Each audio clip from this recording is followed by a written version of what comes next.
I'm a teacher by profession, biology and agriculture. I think that one even also it laid a base of whatever that I'm doing and even my research field.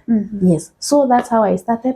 I went to Jomo Kenyatta University. I talked with them whether they can help me in research, and they agreed. Okay. Yes, the School of Botany. So I went there and I researched my medication, and that's how I found myself in the field.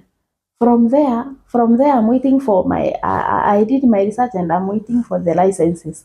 From there, when the licenses come, when the licenses they came, I stopped teaching. Infertility journey to us, it's a journey of 3 to 9 weeks. We call it a journey of 3 to 9 weeks because you can take this medication. We have testimonies of 1 dose. Mtu amesaidika. Whether you try IVF or you get naturally, we have one objective of getting a child with manpower medication. We have been researching on it. Na let me tell you, kama kuna mwaka yenye wanaume wamesaidika through Maria natural remedies, it's this year. Low sperm count, you don't have, like, and imagine in a treatment, the full dose that you can take when you are having low sperm count, it's 4,500 only. And you will shoot. No blank, See, no blank. I'll show you here. But let me tell you, these plants, they are only in pair and they are not that many. It's not like akina eucalyptus, you see them everywhere. No, these are gold but scarce.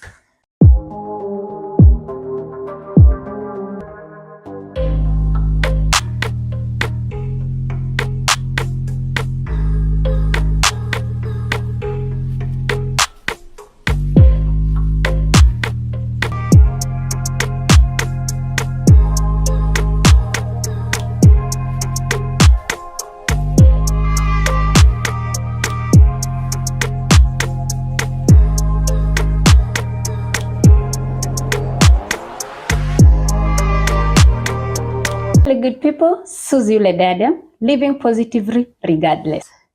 How are you, our viewers? I'm Dr. Mary Muthoni, a born again woman, a mother, a woman who has gone through infertility, have gone through pain, but now I'm a mother. I'm looking forward to help so many women in terms of the treatment, in terms of counseling them, in terms of talking to them. They feel it's a journey that is very painful, but it's only you and your God who knows what you are going through. There was a time that when I was praying, sasa nilikuwa naambia Mungu, God, I'm not here to pray for a baby. I prayed for a baby, you gave me and you took him. I'm not here to pray for a baby. And God, let us make covenant with you. Me, I will never pray for a baby from you. Just give my heart peace to move on. Mama na watoto nimefunga. But unaona, the reason I'm saying this, it's because I have like a bitterness with God. Why me? Why I do this? Si hata ile time yenye nilikuwa natafuta na kosa. Kuliko Mungu weke mtoto kwa mikono yangu, nikushukuru nimepata mtoto, alafu uchukue. Mambo ya watoto mimi sitawahi fanya nini? Sitawahi omba mimi. Mimi hiyo nimekafunga hivi. Nimekafunga, sitawahi kuomba mtoto. So, and God is faithful. Aliniponya. Na January 2018, I went to look for a job. Now your husband comes and tells you you must look for a job. Yeah. Aliniambia, I even if it means facilitating me, I'll do it. Just look for a job. Lakini let me tell you, that thing of infertility had affected me. Nobody knew my story. Until now, I got the baby sasa mwenye anaitwa Fabian, my second baby. Nobody knew my story. I went there like a kangal. I interacted with everyone. And sasa nikaanza sasa kurudi sasa yule Mary. Sasa mwenye watu wanajua, a jovial woman. Na nikiwa sasa that year 2018, mwezi wa 4, that's when I received my first vision. Okay. I was asleep.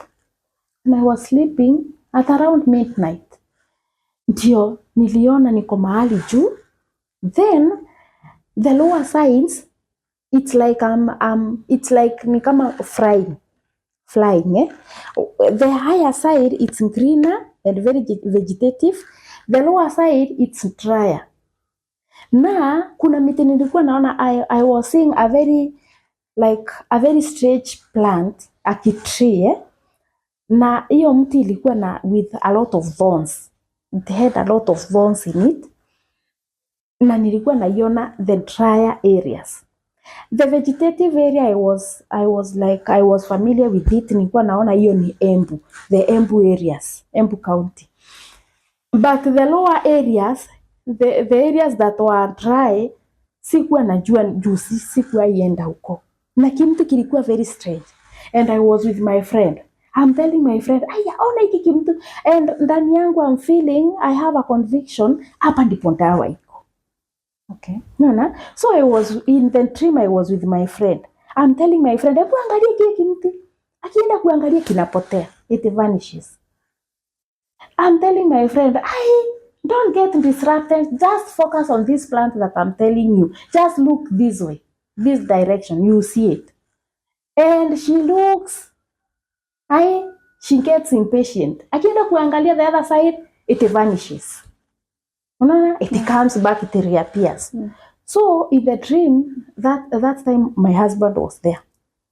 I woke him up. Nikamwambia, I'm dreaming this and this and this. Unajua tu wanaume tu venye wanakuanga like they are brief. Akaniambia, maybe hiyo ni ndoto tu unaota. Bulala. When I slept, the same dream came again. Now the same conviction was like, ndio dawa. So when I woke up the following day, I was like, hapana, that was not a dream. It wasn't a dream. How do you dream the same thing that you dream, you wake up, then when going back to sleep again, you dream the same thing? This is not a dream. And surely it wasn't a dream. Okay. Yes, it was a vision. So that time I remember our salary was late. So I told my husband, so give me some money. I go there. Nikamwambia hiyo place yenye inaonekana dry. Nilikuwa naona a very dry area. After some days ndio sasa ikakuja. See, the dry areas ukiwa Embu, the dry areas they are Mbere. So I was sure hicho kimti pengine kiko Mbere. So and I told my husband, I'll come out, I'll go there morning hours. Ndio nikipotea, nisipotee usiku. So sasa na nisitapotea sana.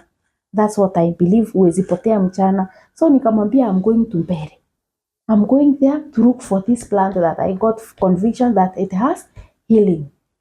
That's what I did. You're going to look for a tree you saw in the vision. Yes. Now we are not in the vision. Now we are in real life. We are in the real life. I'm going to Bere. Yes. To look for a tree that I don't know, but I saw it in the vision. Remember, you don't know even the name. The location. Yes. You don't know the name. You don't know. Yani like I've never been to Bere. Mimi sijai kanyanga Bere. Yani nilikanyanga Bere the first time after that vision. The vision. So I went there. Faith is Imagine, I went there. Kwenda, nikaenda sasa penye nishukishwa na gari, nikaenda kwa duka moja.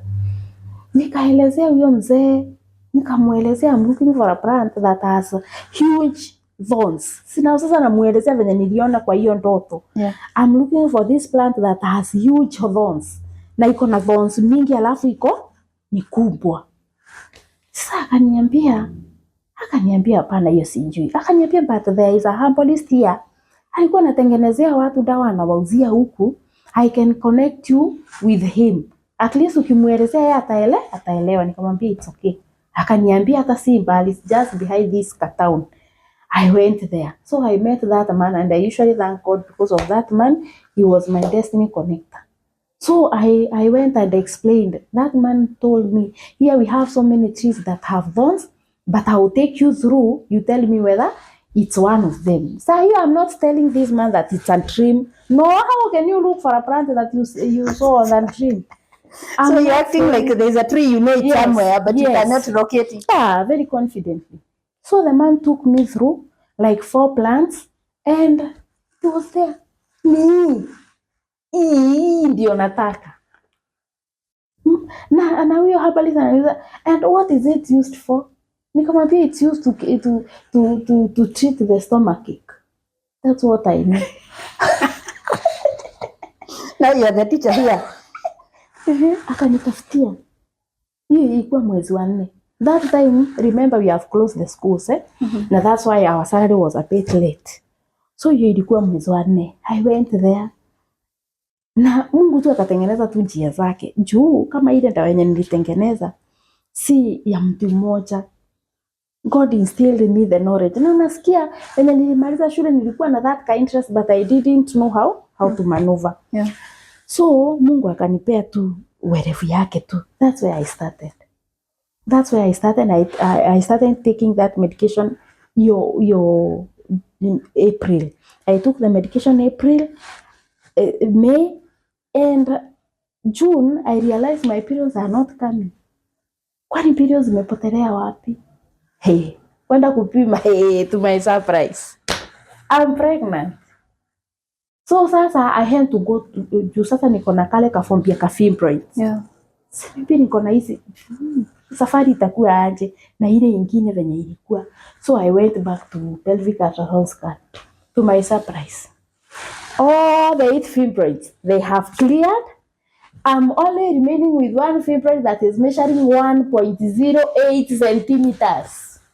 The 8 centimeter fibroid? Yes, it's not there. No surgery, no nothing. Like I took the herbs. Take us back to Bere. Let us get back to this tree. Yes. So when you went there, what exactly did you do with the tree? So when I went there, you see the in the vision, it had the thorns, the thorns that are very strange. And then I used to see the roots. So I used to see like mchanga ni kama roots ndio nitatoa. And that's what I did. Nilimwambia nitolee the roots zenyewe. Naona? The roots zenyewe. Yes, the bark is used, but it's a strong anti-inflammatory. The barks are used, but they are not strong compared to the roots. So the roots is what I took. And that's what I've been using now, the key plant. If you see this is what I saw. This is a tree that you saw in the dream. Yes. I wish I can zoom for you to see the tree in Bere. Xantho. Wow. It's called Xanthoxylum calibium. Xanthoxylum calibium. Yes. Hey, my guys, we are learning. Oh, I see the name here at the behind. It's very huge. Xanthoxylum. It's very huge and it has that mathons. It's still there. The tree is still there. So no one had prepared you such before? No. You didn't know it was existing? I didn't know it was existing. Go get it. Yes. Then God makes you know it's not the bark you're using, it's not the leaves you're using, it's the root. It's the roots. That's why I usually say, you see the journey of alternative medicine. Sometimes it's very spiritual. Very. Are you by any chance, I don't want to say a witch.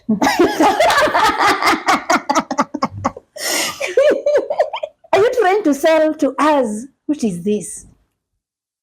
Well, let me first of all hear the whole story. So now you have taken the roots. Yes. You have used them. You know how to prepare them. You have prepared them. Yes. And no one is teaching you. That time I used to chemsha as concoction.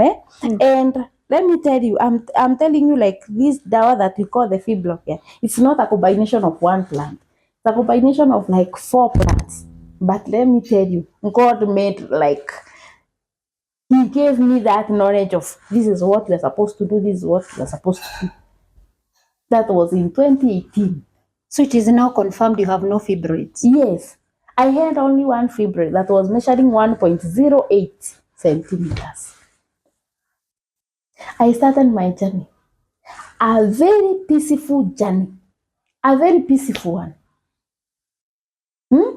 How do I want to get what do we call this one? There's some technology we use for a truth detector. I don't know what it's called.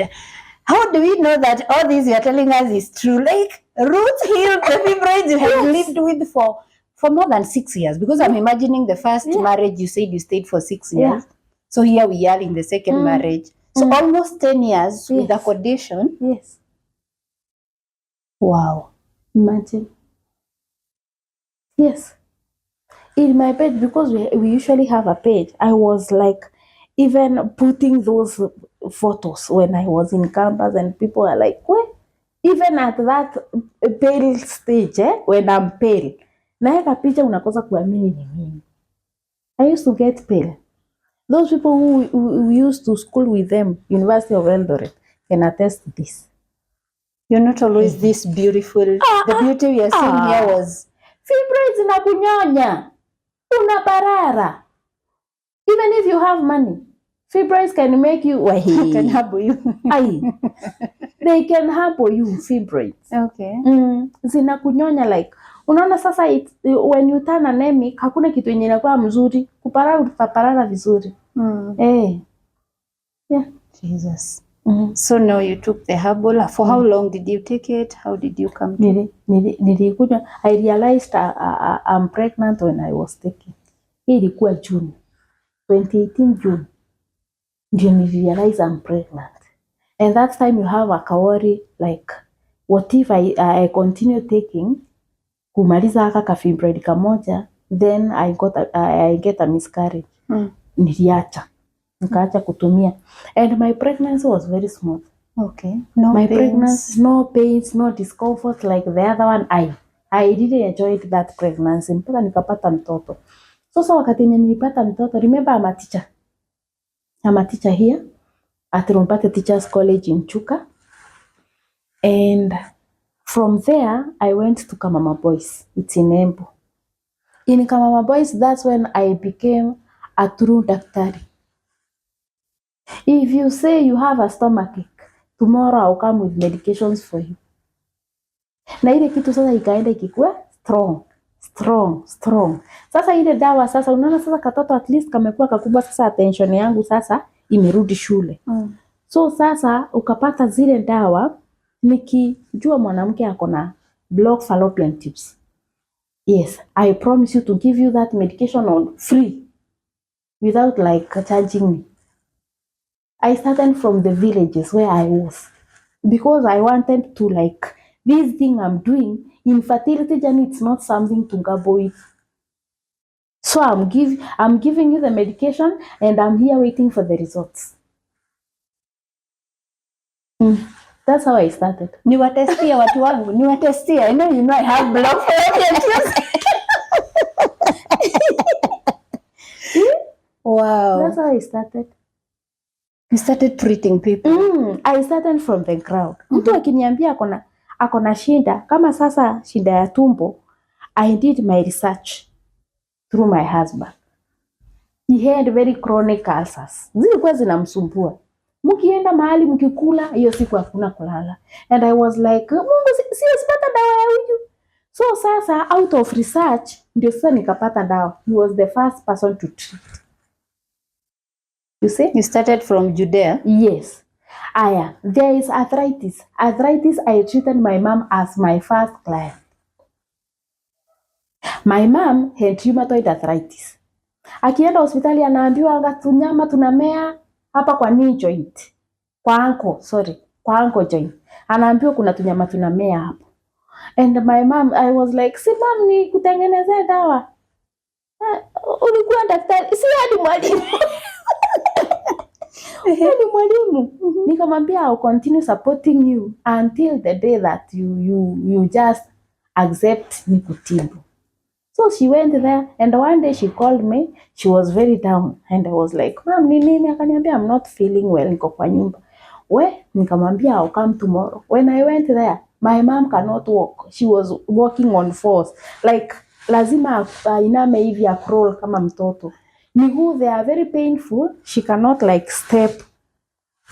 Yet she has been on medication. Yeah, nikamwambia hapana mom. If this is how you want to live, akaniambia sasa nimeinua mikono juu, you can treat me. And that's how I started. My mom says she's healthy, she doesn't have rheumatoid arthritis, she's okay. So I started from where I am because I wanted to be very sure of what I'm doing. So from there I was like, if I come to, I tell you, I received a vision. That's why I'm doing this. Not everyone is born again. Not everyone will understand what is a vision. And I was like, I have to authenticate whatever that I'm doing. I went back to Jomo Kenyatta University. for research. In fact, that's where I was going. I wanted to ask you so that it don't look like we are talking story. Unajua story ya Simon Makode, who was born today, tomorrow graduated, married the other day, and died on Sunday morning. I wanted you to try and prove to us that what you are saying and what you are doing today is scientifically can be proved scientifically. So first of all, before we came to getting married, you said before when your first marriage ended, you started research. What kind of research is this? I was doing research of what phytochemicals can you take that can clear a benign tumor in your body. Fibroids, they are benign tumors. Okay. We have fibroids, we have hemorrhoids, and any other growth kwa mwili yenye si cancerous. Majorly they are classified into two. We have the benign tumors and we have the cancerous tumors. Hizi zenye ziko na cancer. So I was like, what can you take? Those zinaitangwa the saponins, the glycosides, hizo. So I was like, what phytochemicals can one take for you now to curb the growth, to stop the growth in the body, ama inflammation in the body, ama ni nini wanga inachangia. If there is something that is making these growths now to grow, then if you take something that is against the growth of them, then it can be the treatment. So that's what I did. Was that in connection with what you were doing in school? Ama this is purely inspired by the fact that you're going through infertility? I'm a teacher by profession, biology and agriculture. I think that one even also it laid a base of whatever that I'm doing and even my research field. Yes. So that's how I started. I went to Jomo Kenyatta University. I talked with them whether they can help me in research and they agreed. Okay. Yes, the School of Botany. So I went there and I researched my medication and that's how I found myself in the field. From there, I'm waiting for I did my research and I'm waiting for the licenses. From there, when the licenses come, they came, I stopped teaching. Because I felt whatever that I'm doing, let me tell you, there isn't happiness that you receive when you help a woman get a child. Do you know what? God has used you to make her get something that she couldn't even buy in a shop. Okay. Ni kitu yenye hangenunua hata kwa duka. So you feel that contentment. And when I was leaving Kamama Boys, there was a teacher that we were teaching with, Mr. Kaburu. Anaitwa Mr. Kaburu, a very good friend of mine, even up to now.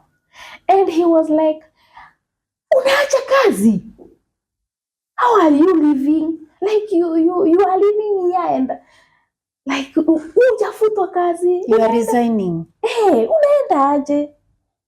And it was very difficult for me to convince him the contentment that I feel when I treat someone and he or she gets healed compared to the teaching. Even if I'm teaching children and they are passing with flying colors, you cannot compare the two. I feel so good and I feel, kumbe this has been my field all through. Ni venye Mungu hakuwa ameifikisha ikuwe hivyo. So that's how I stopped my teaching. And fortunately, after kufanya research, nikapewa licenses. Today, I sell my medications worldwide. I took the necessary papers. Kutoka hapo sasa kitu yenye imekuwa ikitusukuma, it's the testimonies, it's the, unaona that, like, mi sijui naweza kupea nini, usinipe, ambia Mungu wako asante.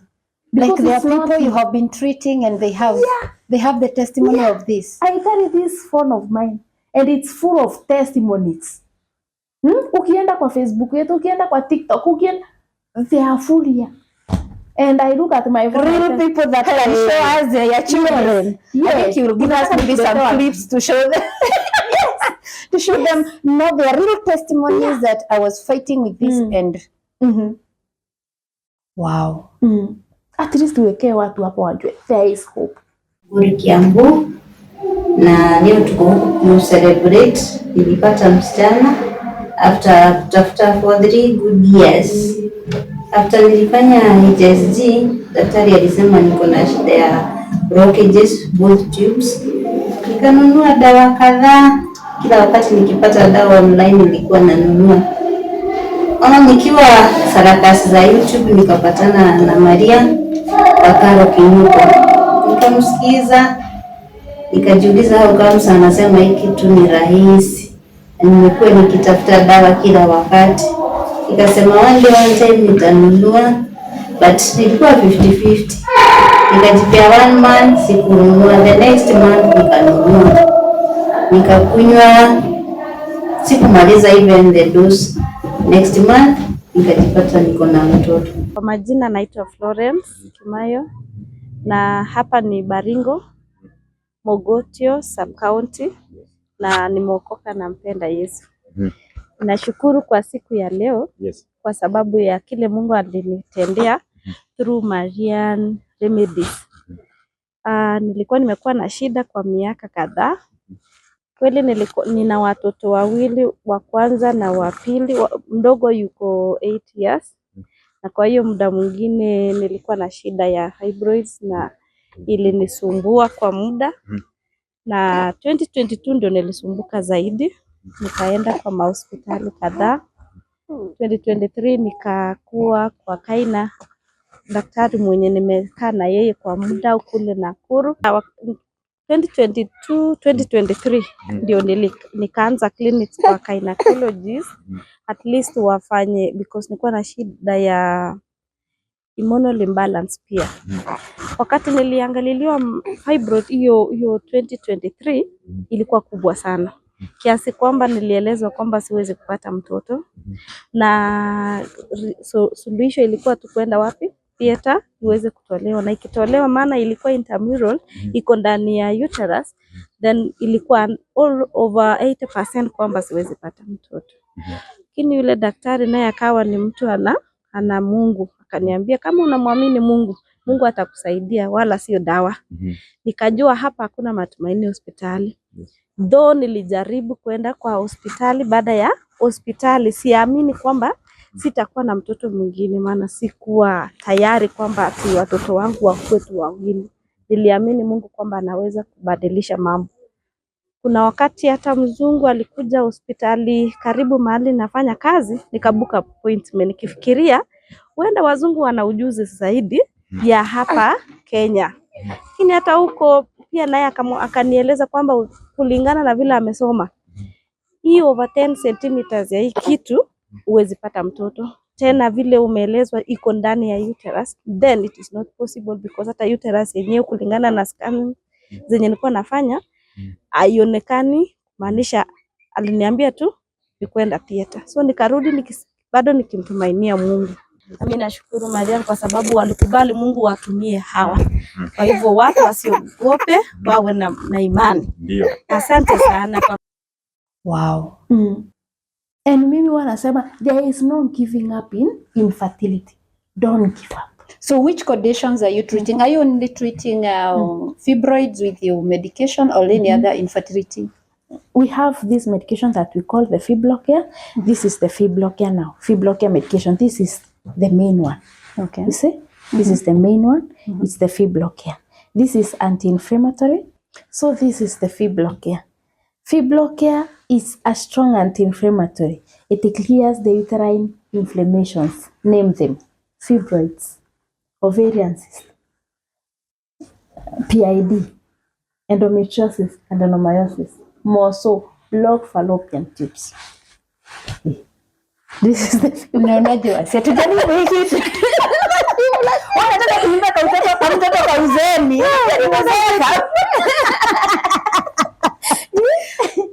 Yes, this is the Fibroids. And I will show you even the testimonies that we put here. Yeah. And you can even call them to authenticate what we are doing. So that's the Fibroids. It's taken together with the Xanthoplas. Xanthoplas, hii kazi yake inakuanga ya kurudisha joto in terms of mayai, to balance the hormones. And when you start taking this one, you notice there is increase in vaginal discharge na urge for intimacy. Kuna wanawake wenye libre inakwenda chini lazima uchokozwe ati ndio. Lazima upigiwe. You just use this. Ini bio. Yes. Okay. Don't make our husband come to buy these things. Ikifika ovulation inakuanga hivi. Okay. Yeah, like unasikia hiyo joto. Wanawake wenye wametumia Fibroids ya kujeni mpeane testimony ya hii Zanto. So they are taken as 4 in 1. Okay. This is another supplement. This is a detoxifier. According to research, you cannot heal an inflammation when the body is having toxins. That's why we include this one. This is the third one. We have Super Baobab. This is vitamin C supplement. Its work is to balance hormones and to boost ovulation in a woman. Ndio kazi yake. So they are taken as 4. When you take these 4, zikiwa combination hivi, huwa tunasema infertility journey to us it's a journey of 3 to 9 weeks. We call it a journey of 3 to 9 weeks because you can take this medication. We have testimonies of 1 dose. Mtu amesaidika. Like kama ni tubes zilikuwa zimeblock zinafunguka. You know what? Kama ni kesi ya fibroids, ya blocked fallopian tubes, that tubes they didn't block the same time. They started with 1 tube. Then whatever caused the blockage was not dealt with. It now transferred the problem to the other tube. So ile tube yenye ilifungana last, that's the tube now, it opens fast. So if it was not severely blocked, it will open fast. That's why we have testimonies of the first dose. Mtu amekunya the first na amesaidika. So we call it a journey of 3 to 9 weeks. 3 to 9 weeks, we expect either kama ni tubes zikuwe zime unblock, kama si zote mbili ikiwe ime unblock moja, because we have severe cases mtu mwenye amekaa na blockage 15 years 20 years, you see. Yeah.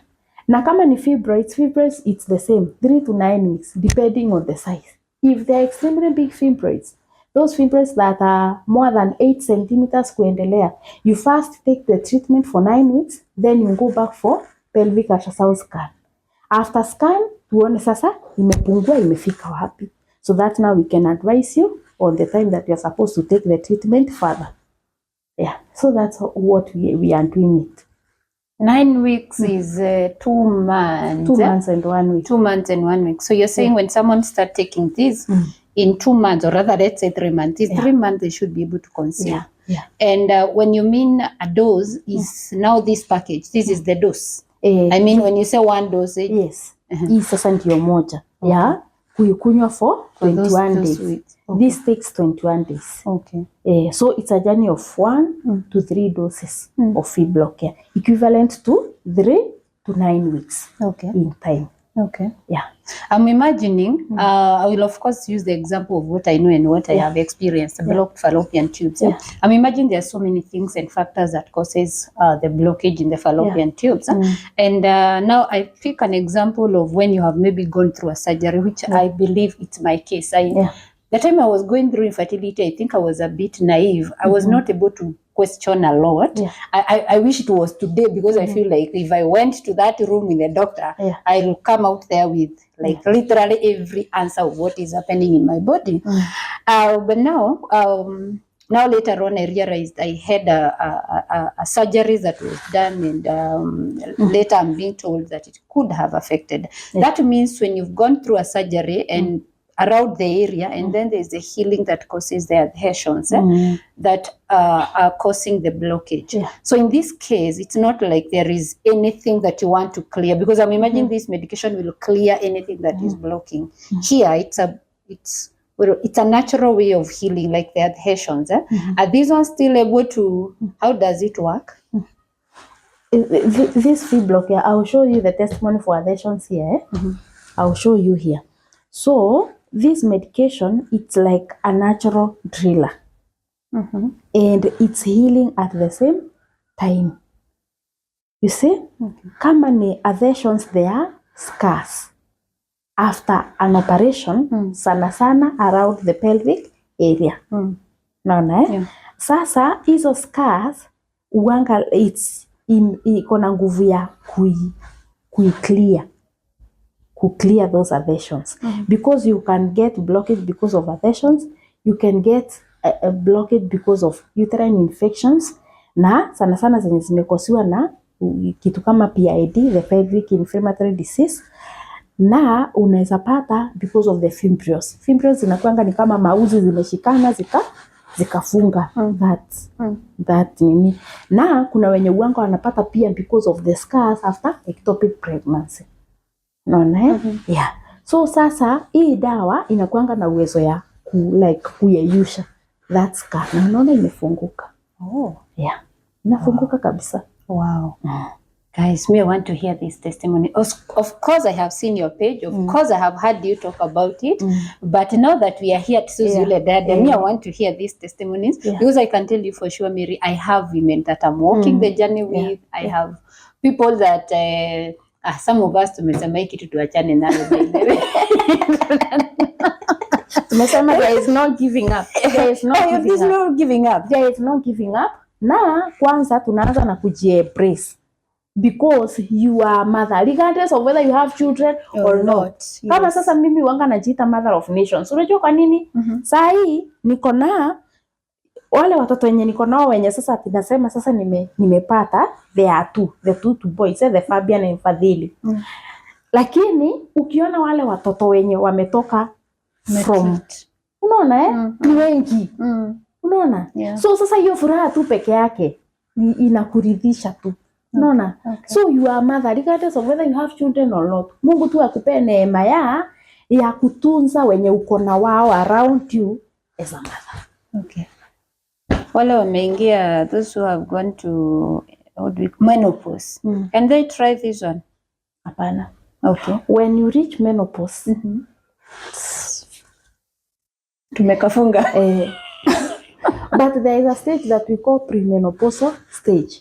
Premenopausal stage, ni hapa the menses, they come, disappear. They come again, disappear. They come with a lot of complications. You are bleeding, you are doing what? You are having like hot flashes, tunakuja, tunapotea. Unaona that stage, the premenopausal, before the actual missing of the periods.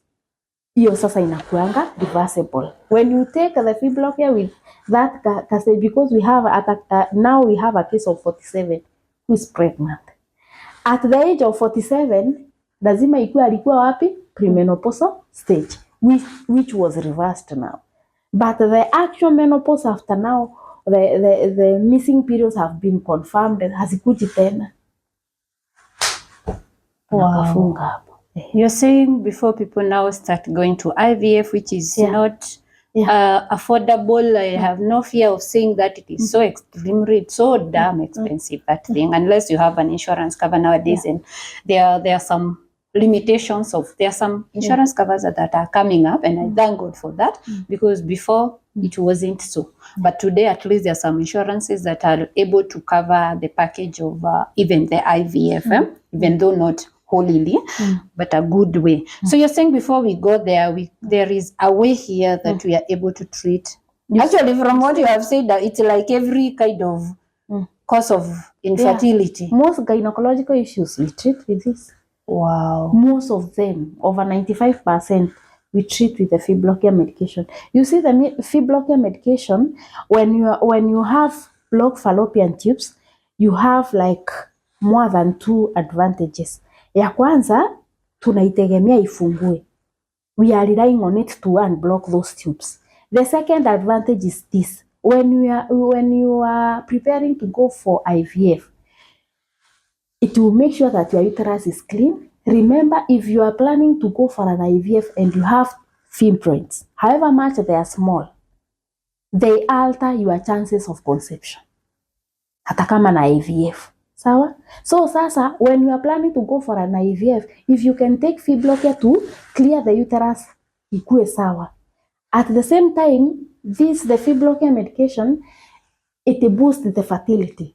So the egg that will be producing there, it's of high quality, raising the chances of conception. You can do that IVF. I've seen very many cases of IVF yenye mtu amefanya, lakini there was no conception. After 14 days, after going to confirm, there was no the pregnancy was negative. You see? So when you take the fib blocking medication before you try the IVF, itakusaidia kuboost fertility. Kitu ya pili, if your uterus is having the inflammations kama fibroids ama uterine polyps, itasaidia.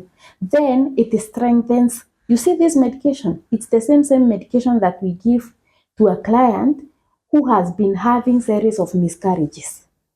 Because maybe of the uterine incontinence, uterus inakuwa iko nyembamba, iko weak.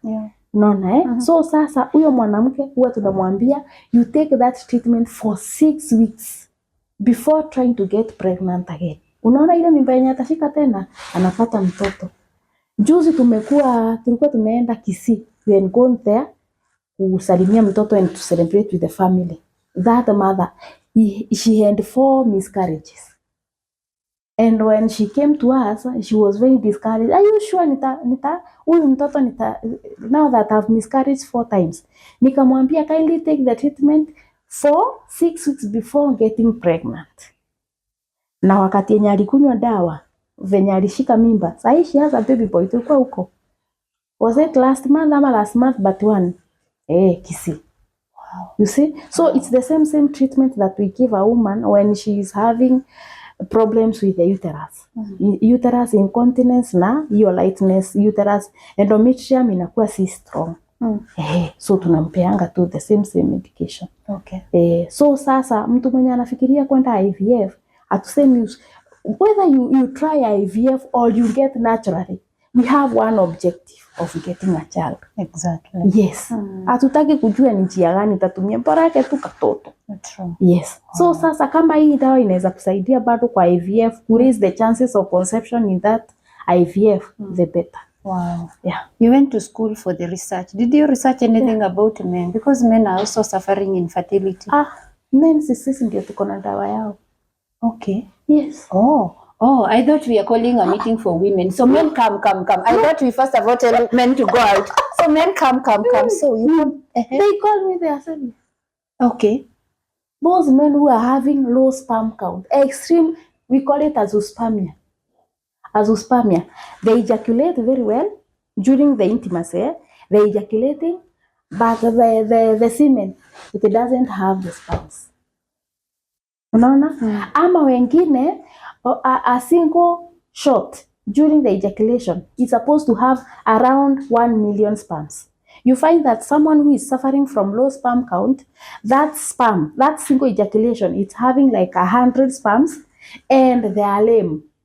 They are lame kusema, some they don't have the heads, others they don't have the tails, others they are too weak to swim to the uterus and the fallopian tube for fertilization to happen.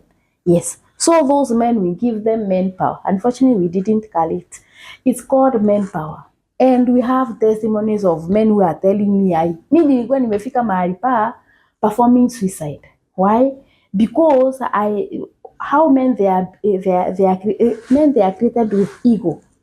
Naona na hii ego wakati wenye tumeimassage they feel good. Unaona? They feel good.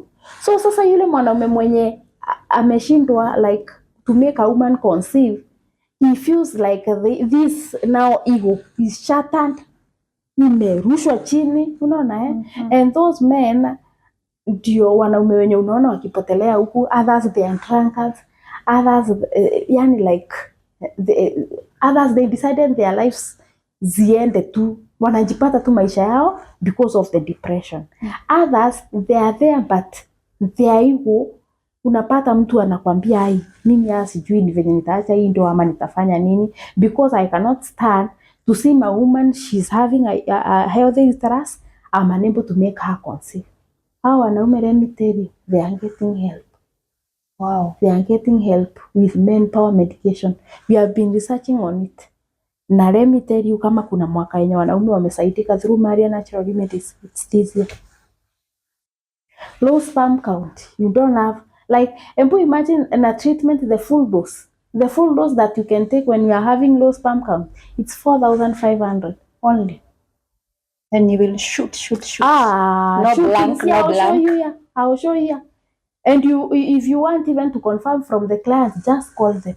I'll allow, because we don't do it for confidentiality, but I can allow you based on what we are doing right now.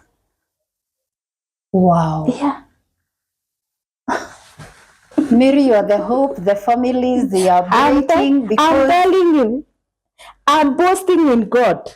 Wow. I'm just a steward of God's work. No, you need to boast. You need to boast because you don't know how it pains a family who are looking for a child. Before you get to that healing, and yet tunasema, no, I'm healed. And also I've realized there are some people like now, I've told you there are a group of women I'm working with, and some tells me, sometimes it still gets to me years later, and they are now even not looking for a child. But they were telling me sometimes it gets to me, and I just feel bad. That I wish I just had one. Of course, there are times you miss. You would have been a mom. And especially like me, I did a wedding together. I think I did a wedding in December and my cousin had done in November. So you can imagine, I look at the firstborn and I feel this, the age my child would have been. So when I'm interacting with them, of course I miss if I would because have. You are a human being. I am a human being. So you having coming with this solution and having gotten it direct from God. Now these three, what will we do so that they don't cut it? What would happen if they cut these three in bed? I mean, you need to buy that portion. Is it on a government piece of land or someone's home? Imagine people's homes. And let me tell you, imagine there are not that many. They are not, like, it's one of the scarce plants in Kenya. We need security so that nobody thinks they will cut that tree down. And also maybe we need, can't we plant many more of such trees? You cannot. They don't have seeds. I've never seen their seeds. They're making people have seeds there, but they don't have seeds. It's true. I've never seen their seeds. I've never seen their seeds. But we are still trying to see what we can do. But let me tell you, these plants, they are only in bed, and they are not that many. It's not like akina eucalyptus, you see them everywhere. No, these are gold but scarce. You mean berry na gold? Yeah. You're bringing berry somewhere on the map. Yeah. Because now it will get a name. And I know it doesn't have a name as such. Forgive me, watu wa bele. Unaona kama dry area. Yes. Lakini let me tell you, what we have gotten from berry, let me tell you, it's gold. It's gold. I've seen, since I started this officially in 2021, when I got licensed. And I can tell you, from that time, I've seen families that were almost like collapsing, getting back again. I've seen women that had reached their end, and I thank God because you are strong. There are some women who are not strong. There are some women who are suffering from infertility that you cannot even host them here. They don't have that courage to talk of their journey. You see? So I thank God I've seen those women restoring back their whatever that was lost. You see? Hiyo kujiamini and confidence getting back. Yes? Na mi huwa nawaambia usipate mtoto juu ya pressure. Pata mtoto because you feel you need that child as a woman. Naona kama utaweza kupata. Na kitu ingine, pray your role. Usilet kusema ati juu mimi ni the first marriage nilijaribu kupata mtoto because of the man. Unaona? You want to prove a point. You to want satisfy. To satisfy that. Hata unaweza ita nini? Ni nini iko kwake yenye una satisfy? Ni hanga unaona Lakini at the same time, in these journeys, I've seen very supportive men. Those who are coming to us with their partners. They are walking the journey with them. They are even asking their questions on behalf and clarification of the medication on behalf of their partners. We salute them. We salute those men because a woman, when you are going in fertility, you see that supportive system, it matters a lot. Yes. Very, very juicy, we had a woman who came to our clinic and she was very disturbed. Alikuwa na blocked fallopian tubes alikuwa na, and I posted it somewhere, alikuwa na blocked fallopian tubes, alikuwa na ovarian cyst. Sasa she came and they were with the husband. Venye waliingia, the husband went to the other shop, akamwambia wacha nimalize, natoa pesa nikuje. The husband didn't come, alirudi akaenda akasimama far end from where we have kept our clinic. So the wife was like, she's waiting for the husband to come, na yuko alishaenda. So sasa ndio sasa akatwambia wacha nitoke nimuende. Akatoka nje akapata the husband is far away and he is not even planning to come. Akamwambia wewe si ndio uko na shinda, si ushukuru hata nimekuleta hapa, wewe enda utibiwe ukuje. So the wife came, she was very heartbroken. Hakuja, she was very heartbroken. Now by the way, the husband had gave the news that he had moved on. Yeye ameshindwa kungojea because they have waited for a child for 10 years. Na akamwambia yeye ameshindwa kungojea, he is having another person. Lakini hii sasa bibi akamwambia tu, I just request nimpeleke huko kwenye niliona kwa Marian. They came and the husband was not ready kuingia ile, anamwambia si unaona mimi I have a child. There is someone who is carrying my pregnancy, so I don't have to come and hear what you are being treated. And that thing moved me. Na nilipata hata nikiombea yule mama, nikaambia aki Mungu si mkumbuke tu. Mkumbuke. Mpaka penye yako he is on a very slippery marriage. Yani like that marriage is very slippery and the wife doesn't know whether to come out or to do what. Pia Mungu si mkumbuke. Do you know she's 2 months pregnant? She's 2 months pregnant. Wow. So we have seen families that have stood up. We have seen women wenye karibu wafike mwisho, ama wenye unaona huyu hii ndio mwisho yake na anakuwa restored. Wow. Yeah. Are we still with our Baba boys? Are we still with our Baba boys? Yes. Okay. You know, I want to salute him, but I want to be sure he's with us.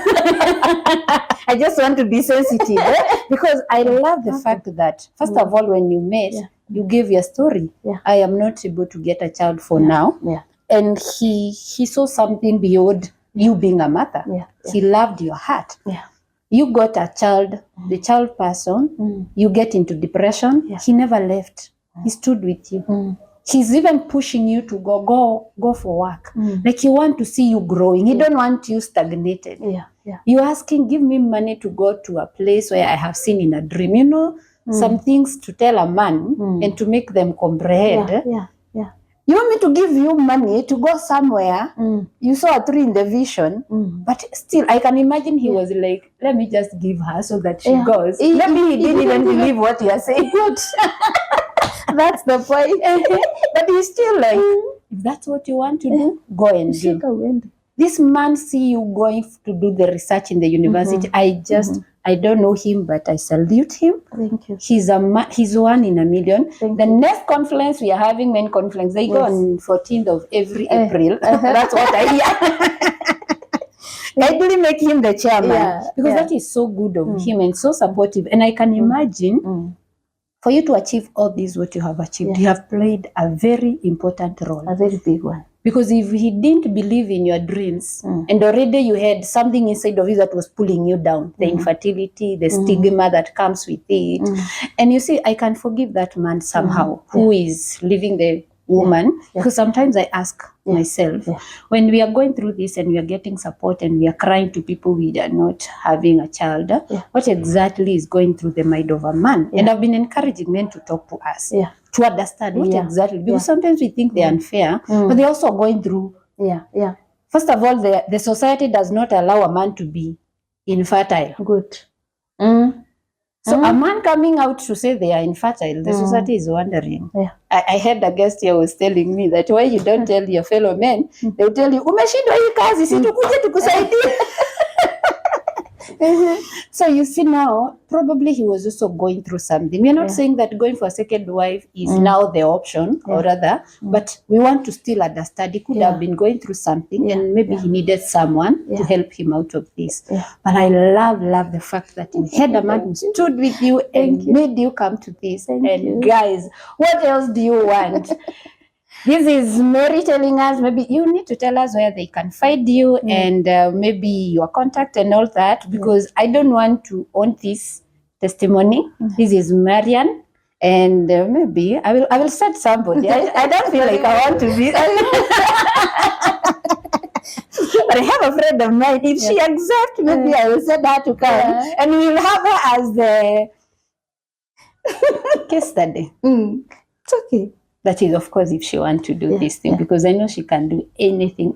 She has suffered with fibroids for long. Some of us, even as we are going fertility, apart from emotional pain, there's no other pain we experience. By the way, blocked fallopian tubes, you even don't get to know they are blocked. We don't have even issues with the menses. We are just there. We're just living our life. Wow. So I believe that one is going to help somebody. And now I'll let you tell us where we can get you. Maybe the cost. You know, sometimes you people, you tell us very good news. Then there at the end, the terms and conditions, which you write in small letters. How affordable are they? So this medication, a medication of 3 weeks, this dose, it costs 4,000. 4,000 only, Kenyan money. Then we have said the treatment cover, it's a journey of 1 to 3 doses. Dose moja ikiwa sasa peke yake, a dose of Fibroids costs 4,000. 2 doses, when they are packed together as 2 in 1, they cost 7,500. Then full dose of 9 weeks, those 2 months and 1 week, it costs only 11,000. Only. Imagine it's that affordable. Okay. Yes. So you're saying this package cannot take you to the 11, to the 9 weeks? No, this is only 3 weeks, 21 days. 21 days. 21 then you days. come for another package, then you come for another package. So the total is 11,000. 11,000. You see, for a case of blocked fallopian tubes, we have now to prepare you psychologically. We are taking the treatment 9 weeks. It's a journey of 9 weeks. But when you conceive, before the end of the journey, we just stop the medication. We stop these 3, you continue with this one. Because this one, it has a lot of vitamins and a lot of minerals. It helps you.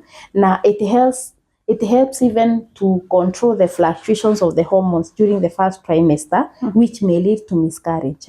Yes. So you stop the 3, you continue taking that one. But for the case of those women who are suffering from small fibroids that are 1.5 and below centimeters, you just use this one, the 3 weeks dose, and they are over. Okay. Yes. I wouldn't say that is cheap or that is expensive, because we are different. We are at different levels. But I will use an analogy that I was given by one doctor. Dr. Wanyero, I think he was here. He's a gynecologist, and he said the one thing that is very important. He said sometimes the problem with the families that are going through infertility, we use a lot of money in different ways. And he was like, when you get to know your condition and you've been told that you need an IVF, you can choose. You're not visiting any other doctor for the next like 5 years. You want to save towards that, and you save and you do it. But then he was saying, what we normally do is we hear so and so is treating, you go and you pay a consultation of 2,000. You're not helped there. You go to another place, you pay a consultation of 1,500, another one 5,000. At the end of the day, you have used a lot. What if you sat down and purposed, I'm saving towards IVF. So towards the end of maybe the next year, I'll go for IVF. So I think it's a good way. So even this one, I think if you choose that you want to go for this medication, you may feel like 4,000 is a lot. But what about we say you stop going and using your fare, and because that 1,000 you're using as fare to go seek help, you say, I'm saving towards this for the next 5 months, or even for the next 1 year. I'll save my 12,000 or 15,000 to go for this treatment. Then you go and try the dosage. And also, if God blesses you, you just do it at once, and you get healed. Good testimony. Today, I'm the happiest woman. because I don't know for why I'm believing this 100%. So I'm so happy and excited. How can we get to you? Thank you. So Maria Natural Remedies, we have 2 branches for now. We have a branch at Nairobi. We are located along Duruma Road, City Hall Hotel building, basement room 5. The 3rd building from Mashpoa booking office. Then we have another branch at Gurubani Mwea in Kirinyaga County, just behind the main stage, near Kenya Power office. We have 1 major contact. Hiyo ukipiga inaingia tu kwa Marian. 0714 698 414. 0714 698 414. Yes, tunaweza waambia social media handles. Yes. Kwa social media, TikTok Maria Natural Remedies, Facebook Maria Savior of Fibroids and Infertility, Instagram at Maria Natural Remedies, YouTube Marian Natural Remedies. Thank you. Beautiful. Yes. Anything you think you wanted to share with our viewers before we end the show? Yes. I've been advocating for the treatment of this, what we call PID. PID, pelvic inflammatory disease. It has been a major cause of tubal blockage nowadays. It's causing, wanawake wengi sana, they are suffering from hydrocephalus type of tubal blockage. Na PID is a sexually transmitted infection where if you are affected as the couple, you are supposed to be treated, both of them, the husband and the wife.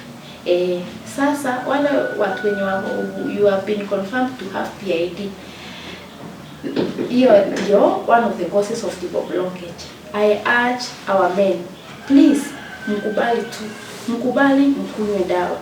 We take the treatment as the couple. It's easier to treat PID and to unblock the tubes that are caused by the PID when you take treatment, both of them. Otherwise, I wish you the best.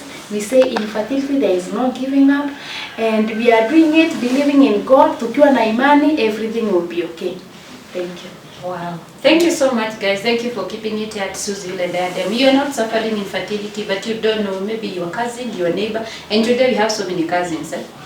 Okay, so you don't know who is suffering from it. So when you get to hear this information, kindly share it. Share in your platforms. Let another woman, let another family, let another man receive the joy of holding the bundle of joy in their hearts. For now, bye.